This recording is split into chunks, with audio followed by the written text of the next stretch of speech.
Hi, my dear friends and family. Many of you have been asking about the English version.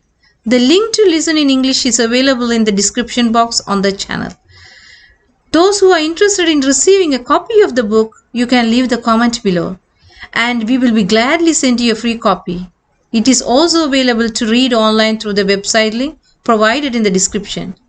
In today's video, you can listen to chapter 4. Thank you for taking the time to study and learn about the last day event.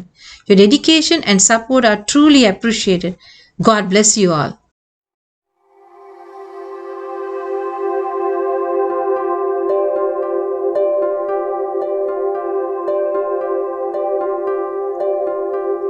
அத்தியாயம் 4 தொடர்ச்சி. புதியதொரு ஸ்தாபனம் அவசியமில்லை. கிருபையின் கால முடிவையும் தேவனுடைய ஜனங்களிடையே ஏற்பட இருக்கின்ற அசைவையும் குறித்த அநேக பக்திகளை சாட்சியாகமங்களிலிருந்து எடுத்து இந்த ஜனங்களிடமிருந்து வெளியே வருகிற தூய்மையையும் பரிசுத்தமாக எழும்பக்கூடிய மக்களை குறித்து நீங்கள் பேசக்கூடும்.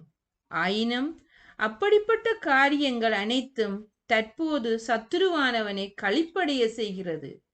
நீங்கள் ஊக்குவித்த கருத்துக்களை அநேகர் ஏற்றுக்கொண்டு அதை குறித்து பேசி அதன்படி செயல்படுவார்களானால் 7ஆம் நாள் அட்வென்டிஸ் மக்கள் மத்தியிலே இதுவரை காணப்படாத மிக பெரிய சமய வரி கொண்ட கிளர்ச்சிகளை நாம் காணலாம். இதைத்தான் சாத்தானம் விரும்புகிறான். 7ஆம் நாள் அட்வென்டிஸ் ஜனங்களை பாபிலோன் என்று அழைக்கவும் தேவனுடைய ஜனங்களை அதிலிருந்து வெளியே வரும்படி அழைக்கவும் தக்கதான ஒரு செய்தியையும் கர்த்தர் உங்களுக்கு கொடுக்கவில்லை. இதை குறித்து நீங்கள் கொடுக்கக்கூடிய அத்தனை காரணங்களும் எனக்கு மதிப்புள்ளதல்ல. ஏனெனில் இப்படிப்பட்ட செய்திகளுக்கு எதிராக போதுமான வெளிச்சத்தை கர்த்தர் எனக்கு கொடுத்திருக்கிறார். கர்த்தர் தமது சபையை நேசிக்கிறார் என்பதை நான் அறிவேன். அந்த சபை ஒழுங்குமுறை குலைக்கப்படவோ அல்லது தனித்தனி இயக்கமாக சிதறடிக்கப்படவோ கூடாது. அதில் சிறிதளவு கூட எந்த ஒரு உடன்பாடும் இல்லை. அப்படி நடக்கும் என்பதற்கு எந்த ஒரு சிறிதளவு ஆதாரமும் இனி இருக்கப் போவதும் இல்லை. என் சகோதரர்களே, நான் உங்களுக்கு சொல்லுகிறதாவது, கர்த்தர் தமது வேலையை செய்வதற்கு ஒழுங்குபடுத்த பெற்ற அமைப்பு ஒன்றை தனக்கு வைத்திருக்கிறார். தேவனுடைய கற்பனைகளை கைக்கொள்கின்ற ஜனங்களாக ஒழுங்குபடுத்த பெற்றிருக்கும் அமைப்பிலிருந்து யாதொருவர் தங்களை விலக்கிக் கொள்ளும் போது அப்படி அந்த நபர் தமது சொந்த மனுஷீக அளவுகோல்களால் சபையை அளக்க ஆரம்பித்து அவர்களுக்கு விரோதமாக நியாயத்தீர்ப்பை கூற ஆரம்பிக்கும் பொழுது அவரை தேவன் வழிநடத்தவில்லை என்பதை நீங்கள் அறிந்து கொள்ளலாம். அந்த நபர் தவறான வழியில் சென்று கொண்டிருக்கிறார். தேவன் அனைத்தையும் ஒழுங்குபடுத்துவார். ஊழியம் வெற்றியடையாதோ என்று பயப்படவோ சந்தேகப்படவோ அவசியமில்லை. தேவன் ஊழியத்தின் தலைமை இடத்தில் இருக்கிறார். அவர் அனைத்தையும் ஒழுங்குபடுத்துவார். ஊழியத்தின் தலைமை பீடத்தில் சரிப்படுத்தப்பட வேண்டிய காரியங்கள் இருக்குமானால் தேவன் அதை கவனித்துக் கொள்ளுவார். ஒவ்வொரு தவறையும் திருத்தும் கிரிகை அவர் செயல்படுத்துவார். தேவ ஜனத்தை சுமக்கின்ற சிறப்பு வாய்ந்த கப்பலை தேவன் பத்திரமாக நடத்தி சென்று துறைமுகத்தினுள் கொண்டு சேர்ப்பார் என்று நாம் விசுவாசிப்போமாக. தேவனுக்கென்று ஜீவனுள்ள திருச்சபை எதுவும் இல்லையா? அவருக்கென்று ஒரு சபை இருக்கிறது. ஆனால் அந்த சபை ஜெயம் பெற்றுவிட்ட சபையாக இல்லை, போராடி கொண்டிருக்கிற சபையாக இருக்கிறது. அதில் குறைபாடு நிறைந்த அங்கத்தினர்களும் கோதுமையின் மத்தியில் களைகளும் இருக்கிறதற்காக நாங்கள் வருந்துகிறோம். தற்போது சபையில் தீமைகள் இருந்தாலும் உலகத்தின் முடிவு வரையிலும் காணப்பட்டாலும் பாவத்தினால் கரைப்பட்டும் சீர்கட்டும் இருக்கின்ற இந்த உலகத்திற்கு இந்த கடைசி நாட்களிலே சபைதான் ஒளியாக இருக்க வேண்டியதாக இருக்கிறது. பலவீனப்பட்டும் குறைபாடுடையதாக இருந்தாலும் கடிந்து கொள்ளப்பட்டு எச்சரிக்கப்பட்டு ஆலோசனை கொடுக்கப்பட வேண்டிய அவசியமுடையதாக இருந்தாலும் சபைதான் பூமியின் மீது கிறிஸ்துவானவர் தனது மேலான கவனத்தை செலுத்தக்கூடிய ஒரே பொருளாக இருக்கிறது. சாத்தானுடைய கோட்டை கொத்தளங்கள் ஒருபோதும் ஜெயம் பெறாது. ஆனால் 3ஆம் தூதனுடைய தூது ஜெயம் பெறும். கர்த்தருடைய சேனையின் அதிபதியானவர் எரிக்கோவின் மதில்களை தகர்த்து போட்டது போல கர்த்தருடைய கற்பனைகளை கைக்கொள்ளுகின்ற ஜனத்தார் ஜெயம் பெறுவார்கள். அவர்களை எதிர்க்கும் அனைத்து இயற்கை சக்திகளும் தோற்கடிக்கப்படும். பொறுப்பு பகிர்ந்தளித்தலை வலியுறுத்தல். தற்போது நமக்கு வேண்டியது ஒரு மறு ஒழுங்கமைப்பே ஆகும். நாம் அஸ்திபாரத்திலே துவங்கி ஒரு மாறுபட்ட கொள்கையின் மீது கட்ட வேண்டி இருக்கிறது. வெவ்வேறு இடங்களிலும் வெவ்வேறு மாகாணங்களிலும் இருக்கின்ற கல்வி மற்றும் பகுதி அலுவலகங்கள் சார்ந்த நமது பலதரப்பட்ட நிறுவனங்களின் தலைமை பீடத்தில் நின்று கொண்டிருக்கின்ற மனிதர்கள் இங்கே இருக்கிறார்கள். செயல்படுத்துவதற்கான திட்டங்களை வணைவதிலும் உருவாக்குவதிலும் உரிமையுடைய இவர்கள் அனைவரும் பிரதிநிதியான மனிதர்களாக நிற்க வேண்டியதாயிருக்கிறது. முழுவதும் பரந்து விரிந்துள்ள பணித்தளங்களை கருத்தில் கொண்டால் 1 அல்லது 2 அல்லது 3க்கும் மேற்பட்ட மனிதர்கள் அங்கே இருக்க வேண்டியுள்ளது. ஊழியம் பெரிதாயிருக்கிறது. செய்யப்பட வேண்டிய ஊழியத்தை திட்டமிடுவதற்கு ஒரு மனித மூளையால் மாத்திரம் இயலாது. இப்பொழுது நான் கூறிக்கொள்ள விரும்புவது, ஊழியத்தின் இந்த பிரிவு அல்லது அந்த பிரிவு என்று கட்டுப்பாடு செய்யக்கூடிய எந்த இராஜாங்க வல்லமையும் நமது பதவி நிலைகளில் தேவன் வைக்கவில்லை. ஒவ்வொரு ஒழுங்கு முறையிலும் அதை கட்டுப்படுத்துகின்ற முயற்சியினால் ஊழியம் பெரிதும் தடை செய்யப்பட்டிருக்கிறது. ஒரு மறுசீரமைப்பு, ஒரு மறு ஒழுங்கமைப்பு கட்டாயம் அவசியமாக இருக்கிறது. இன்றியமையாத தேவையானதொரு வல்லமையும் பலனும் செயற்குழு கூட்டங்களுக்குள்ளாக கட்டாயம் கொண்டு வரப்பட வேண்டும். புதிய பகுதி அலுவலகங்கள் கட்டாயமாக உருவாக்கப்பட வேண்டும். ஆஸ்திரேலியாவில் ஒன்றிய பகுதி அலுவலகம் ஒருங்கிணைக்கப்பட்ட காரியம் தேவனுடைய ஒழுங்கின்படியானதாக இருந்தது. அறவுரைக்காக ஆயிரக்கணக்கான மைல்களுக்கு அப்பால் உள்ள பேட்டில் கிரீக்கு கடிதத்தை அனுப்புவதும் பின்பு ஒரு பதிலை பெறுவதற்கு பல வாரங்கள் காத்திருப்பதும் அவசியமற்றதாக இருக்கிறது. அதற்கு பதிலாக அந்த சமயத்தில் அங்கு பொறுப்பில் இருக்க வேண்டியவர்களே என்ன செய்யப்படலாம் என்பதை தீர்மானிக்க வேண்டும். 1901 ஜெனரல் கான்ஃபரன்ஸ் கூட்டத்தின் மறுமொழி. இந்த ஜெனரல் கான்ஃபரன்ஸ் கூட்டம் துவங்கியது முதல் நம் மத்தியில் இருந்தது யாரென்று நினைக்கிறீர்கள்? இத்தகைய கூட்டத்தில் பொதுவாக காணப்படும் ஆட்சேபனைக்குரிய அம்சங்களை அப்புறப்படுத்தியவர்கள் யார்? இக்கூடாரத்தின் நடைபாதையில் மேலும் கீழுமாக நடந்திருந்தவர்கள் யார்? பரலோகத்தின் தேவனும் அவரது தூதர்களுமே ஆவர். உங்களை கிழித்து துண்டு துண்டாக்குவதற்காக அவர்கள் அங்கே வரவில்லை. மாறாக சரியான மற்றும் சமாதானம் நிறைந்த மனதை உங்களுக்கு கொடுப்பதற்காகவே வந்திருந்தனர். தேவனன் திட்டமிட்டிருக்கின்ற ஊழியம் தடைப்படாமல் செய்யப்படுவதற்காக அந்த காலத்தின் வல்லமைகளை பின்னுக்கு தள்ளி தேவனுடைய கிரிகைகளை நடப்பிப்பதற்காகவே அவர்கள் நம் மத்தியில் இருந்தனர். தேவதூதர்கள் நம் மத்தியில் கிரிகை நடப்பித்துக் கொண்டிருந்தனர். இந்த கூட்டத்தில் ஏற்பட்ட திருப்பங்களைக் கண்டு ஆச்சரியமடைந்தது போல நான் ஒருபோதும் என் வாழ்வில் அதிக ஆச்சரியமடைந்ததில்லை. இது நம்முடைய கிரிகை அல்ல, தேவனே இதை செய்தார். இது சம்பந்தமான அறிவுரை எனக்கு அளிக்கப்பட்டது. ஆயினும் இக்கூட்டத்தின் சாராம்சம் நிறைவேறி தீருமட்டும் அவ்வறிவுரையை என்னால் முழுமையாக புரிந்து கொள்ள முடியவில்லை. தேவதூதர்கள் இந்த கூட்டத்தில் மேலும் கீழுமாக நடந்து வந்திருக்கிறார்கள். இதை நீங்கள் ஒவ்வொருவரும் நினைவில் கொள்ள வேண்டும் என்று நான் விரும்புகிறேன். அவர் தமது ஜனத்தின் காயங்களை சொஸ்தமாக்குவார் என்று தேவன் கூறியிருக்கிறதை நீங்கள் நினைவில் கொள்ள வேண்டும் என்று நான் விரும்புகிறேன். ஜெனரல் கான்ஃபரன்ஸ் கூட்டத்தின் போது கர்த்தர் தமது ஜனத்திற்காக வல்லமையாய் கிரியை நடப்பித்தார். அந்த கூட்டத்தை குறித்து ஒவ்வொரு முறை நான் சிந்திக்கும் போதும் இனிமையான பக்தி வினயமான ஒரு உணர்வு என்மேல் படர்ந்து என் ஆத்மாவுக்கு ஒரு நன்றியுணர்வின் ஒளியை அனுப்புகின்றது. நமது மீட்பராகிய கர்த்தருடைய மதிப்பு வாய்ந்த செயல்களை நாம் கண்டிருக்கிறோம். அவர் தமது ஜனத்திற்கு விடுதலையை அருளிக் கொண்டிருக்கின்றபடியால் அவரது பரிசுத்த நாமத்தை நாம் துதிக்கின்றோம். ஜெனரல் கான்ஃபரன்ஸ் எல்லா தனிப்பட்ட பகுதி அலுவலகங்களின் மீதும் அதிகாரம் செலுத்தாதிருக்கும்படியாக ஒன்றிய பகுதி அலுவலகங்களை ஒழுங்குபடுத்தும் காரியம் அவசியமானதாக இருந்திருக்கின்றது. பகுதி அலுவலகத்திற்கு அளிக்கப்பட்டுள்ள அதிகாரம் ஒரு மனிதன் மீதோ அல்லது 2 மனிதர் அல்லது 6 மனிதர் மீதோ மையம் கொண்டிருக்க வேண்டும் என்பதல்ல. மாறாக வெவ்வேறான பகுதிகளில் மனிதர்களின் ஒரு ஆலோசனை குழு இருக்க வேண்டியுள்ளது. SDA ஸ்தாபனத்தின் மீதுள்ள நம்பிக்கை மறு உறுதி செய்யப்படுதல். தேவன் ஸ்தாபித்திருக்கின்ற அஸ்திபாரத்தை நாம் இப்போது அடிகளால் அளக்க இயலாது. நாம் இப்போது எந்த ஒரு புதிய ஸ்தாபனத்திற்குள்ளும் நுழையலாகாது. அப்படி நுழைவதென்பது சத்தியத்திலிருந்து மருள விழுந்து போவதாக அர்த்தமாகும். ஒரு ஜனக்கூட்டமாகிய நம்மை தேவன் தமக்கென்று ஒரு விசேஷித்த சம்பத்தாய் இருக்கும்படி அழைத்திருக்கிறார் என்று உலகம் முழுவதிலும் உள்ள 7ஆம் நாள் அட்வென்டிஸ்ட் மக்களிடம் சொல்லுவதற்கு நான் அறிவுறுத்தப்பட்டேன். பூமியின் மேலுள்ள தேவனுடைய சபை காலத்தின் முடிவு மட்டும் சேனைகளின் கர்த்தருடைய ஆலோசனையிலும் ஆவியிலும் ஒருமித்து பூரணமாக நிற்க வேண்டும் என்று அவர் நியமித்திருக்கிறார்.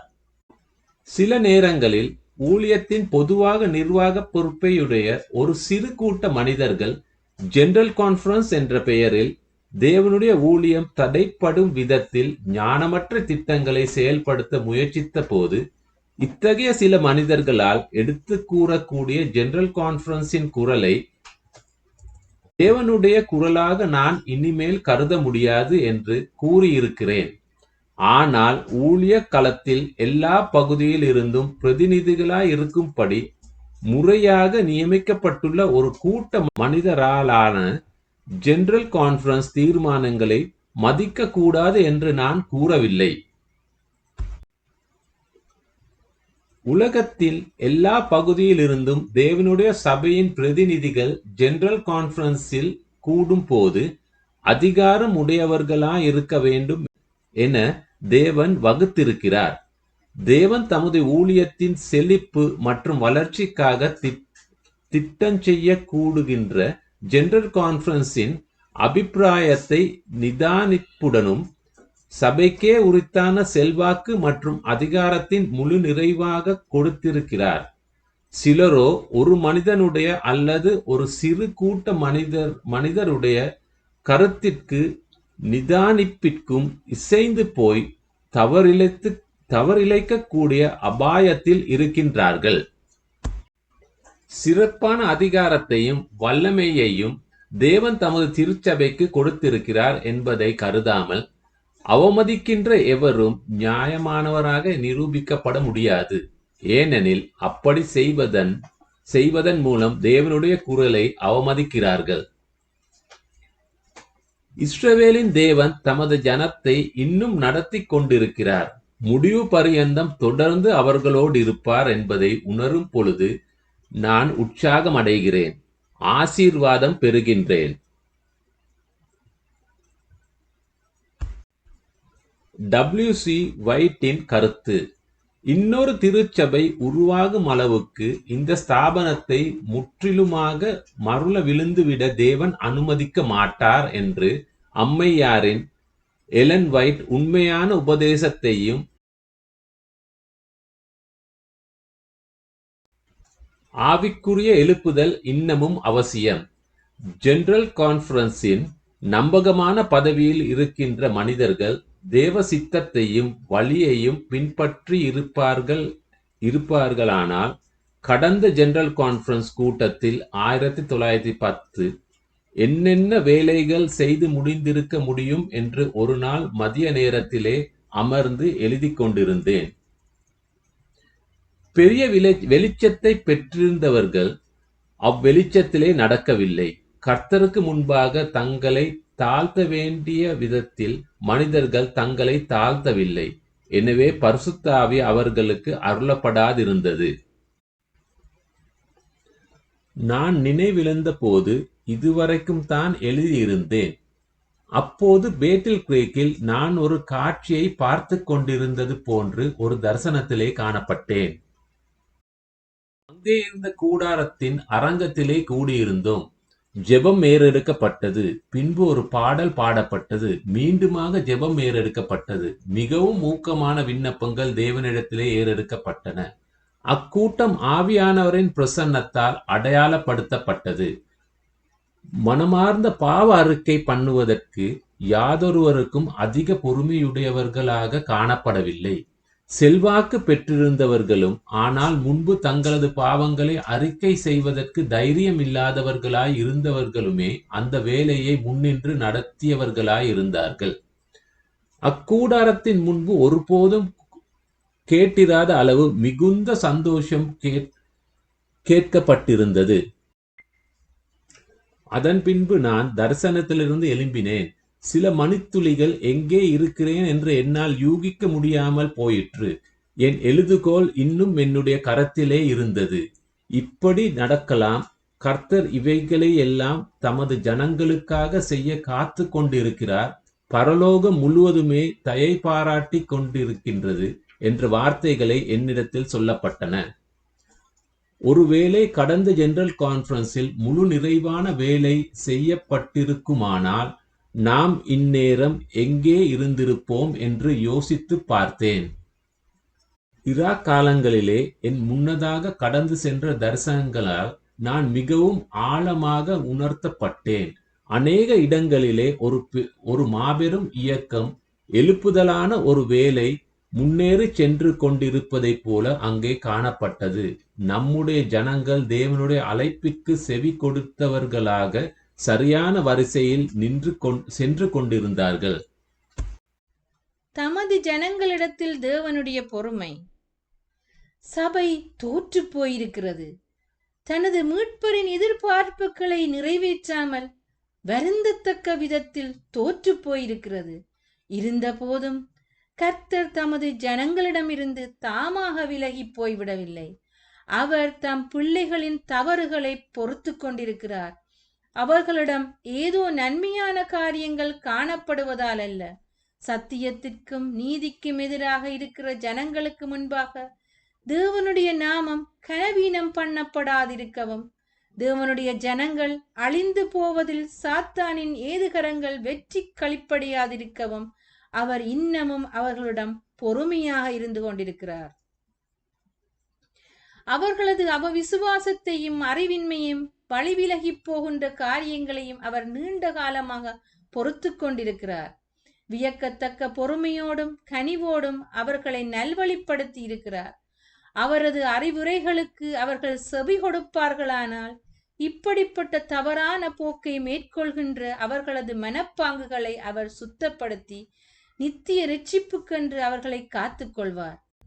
தமது கிருபையின் வல்லமையின் நித்திய நினைவு சின்னங்களாக அவர்களை நிலைநிறுத்துவார். நாம் நினைவு கூற வேண்டியது, சபை பலவீனமானதாகவும் குறைபாடு நிறைந்ததாகவும் இருக்கிற போதிலும் அது பூமியின் மீது கிறிஸ்துவானவர் தமது மேலான கவனத்தை செலுத்தக்கூடிய ஒரு பொருளாக இருக்கிறது. உள்ளார்ந்த அக்கறையுடன் அவர் தொடர்ச்சியாக அதை கண்காணித்துக் கொண்டு தனது பரிசுத்த ஆவியானவரால் பலப்படுத்தி கொண்டும் இருக்கிறார். தமக்கு உண்மையாய் இருப்பவர்களுடன் தேவன் கிரிகை செய்கிறார். தமக்கு ஊழியம் செய்வதற்கென்று கர்த்தராகிய இயேசுவுக்கு எப்பொழுதுமே தெரிந்து கொள்ளப்பட்ட ஜனங்கள் இருக்கின்றனர். யூத ஜனங்கள் ஜீவாதிபதியாகிய இயேசுவை புறக்கணித்த போது அவர் தேவனுடைய ராஜ்யத்தை அவர்களிடமிருந்து எடுத்து அதை புற ஜாதிகளிடத்தில் கொடுத்தார். இந்த கொள்கையின் அடிப்படையில் தேவன் தமது ஊழியத்தின் ஒவ்வொரு துறையிலும் தொடர்ந்து கிரிகை செய்வார். ஒரு சபை கர்த்தருடைய வார்த்தைக்கு உண்மையற்றி இருப்பதை நிரூபிக்கும் போது அவர்கள் என்ன பதவியில் இருந்தாலும் அவர்களது அழைப்பு எந்த அளவில் உயர்ந்ததாகவோ பரிசுத்தமானதாகவோ இருந்தாலும் கர்த்தரின் எவ்விதத்திலும் அவர்களுடன் கிரிகை செய்ய இயலாது. ஆதலால் முக்கியமான பொறுப்புகளை வகிப்பதற்கு மற்றவர்கள் தெரிந்தெடுக்கப்படுகின்றனர். இவர்கள் தங்களது வாழ்க்கையின் எல்லா தவறான செயல்களிடமிருந்து மனம் திரும்பி தங்களை சுத்திகரித்து கொள்ளாவிட்டால், தங்களது அனைத்து எல்லைகளிலும் அவர்கள் சுத்தமும் பரிசுத்தமான கொள்கைகளை உருவாக்கி கொள்ளாவிட்டால் தேவன் அவர்களை வருத்தத்துடன் சிறுமைப்படுத்தி தாழ்மைப்படுத்துவார். அப்படி செய்தும் அவர்கள் மனம் திரும்பாவிட்டால் அவர்களை அவர்களது இடத்திலிருந்து நீக்கிவிட்டு அவர்களை ஒரு நிந்தையாக வைப்பார். அருளப்பட்ட வெளிச்சத்தின்படி நியாயம் தீர்க்கப்படுதல். ஆசரிப்பு கூடாரத்தில் இருக்கிற தராசுகளின் மூலமாக 7ஆம் நாள் அட்வென்டிஸ்ட் சபை நிறுக்கப்பட வேண்டி இருக்கிறது. சபைக்கு கொடுக்கப்பட்ட சந்தர்ப்பங்களை பொறுத்தும் அனுகூலமான காரியங்களை பொறுத்தும் அது நியாய தீர்க்கப்படவிருக்கிறது. விலை மதிக்க முடியாத தியாகத்தினாலே கிறிஸ்து சம்பாதித்து கொடுத்த நன்மைகளுக்கேற்றபடி சபையினுடைய ஆவிக்குரிய அனுபவம் ஒத்திராவிட்டால், ஊழியம் செய்வதற்கென்று கொடுக்கப்பட்ட ஆசீர்வாதங்கள் சபையை தகுதிப்படுத்தாவிட்டால் குறைய காணப்பட்டால் என்கிற தீர்ப்பு அதன் மீது கூறப்படும். சபைக்கு அளிக்கப்பட்டிருந்த வெளிச்சத்தினாலும் கொடுக்கப்பட்டிருந்த சந்தர்ப்பங்களினாலும் அது நியாயம் தீர்க்கப்படும். அன்போடு நெஞ்சார நேசித்து ஊழியத்திற்காக வைத்திருந்த வசதிகளான இடங்களின் அழிவு கொடுக்கும் பக்தி வினயமான எச்சரிப்பின் கண்டனங்கள் நமக்கு கூறுவது, ஆகையால் நீ இன்ன நிலையின் மேலிருந்து விழுந்தாய் என்பதை நினைத்து மனந்திரும்பி ஆதியிலே செய்த கிரிகைகளை செய்வாயாக. வெளிப்படுத்தல் 2ஆம் அதிகாரம் 5வது வசனம். சபை தற்போது தனது சொந்த மருள விழுகையிலே புளித்து போயிருக்கிற நிலையில் இருக்கிறது.